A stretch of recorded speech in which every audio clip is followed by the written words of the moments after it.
Thank God we got rid of DEI. Now you can rest assured that the idiots in charge were not chosen for their race or gender. They were chosen purely based on being idiots. Welcome to Best of Late Night Recapped, your daily dose of the funniest moments from last night's late night shows.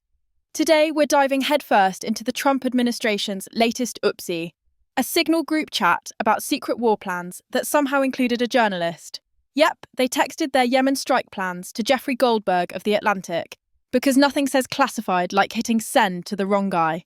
Let's see how the late-night kings torched this disaster. First up, Stephen Colbert on The Late Show called it a scandal and a masterclass in rank incompetence. Here's Colbert in his glory. This is an unprecedented failure of national security protocols and a grotesque disregard of the safety of American service members. Or as Donald Trump would say, no it isn't. He roasted their use of Signal, joking, "It's so insecure that the numbers of people you've never spoken to just get sucked in." And then this gem. It's why the first rule of Fight Club is don't send out an evite for Fight Club. Colbert's basically saying, if you're planning a war, maybe don't use the app you also use to argue about pineapple on pizza. Colbert laid the groundwork, but Jimmy Fallon on The Tonight Show turned the incompetence dial to 11. Jimmy Fallon couldn't get over how sloppy this was. He said, "It was so sloppy, even drunk kids on spring break were like, get it together, dudes.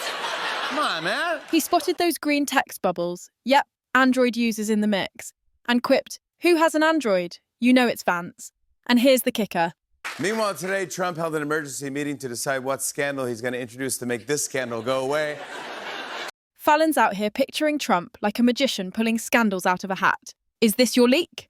From sloppy to straight-up absurd, Rony Chieng on The Daily Show shredded the administration's denials like a paper umbrella in a hurricane.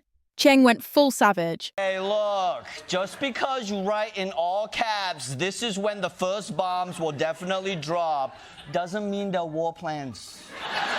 Okay? This is Pete Hegseth. Maybe he was talking about Jaeger bombs.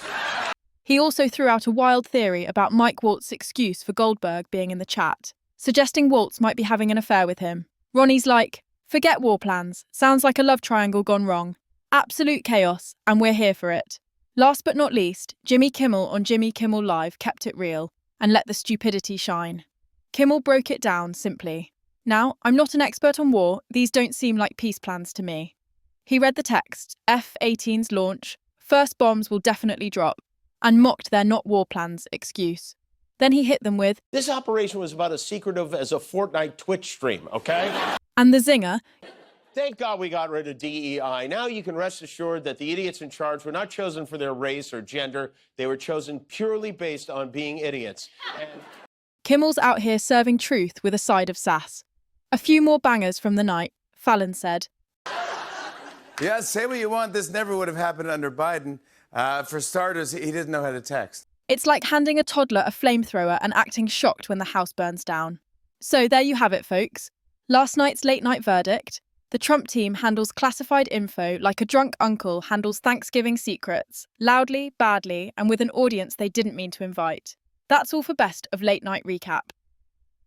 Love this? Smash that like button, subscribe, and hit the bell. We're back tomorrow with more laughs from the late night crew. See ya.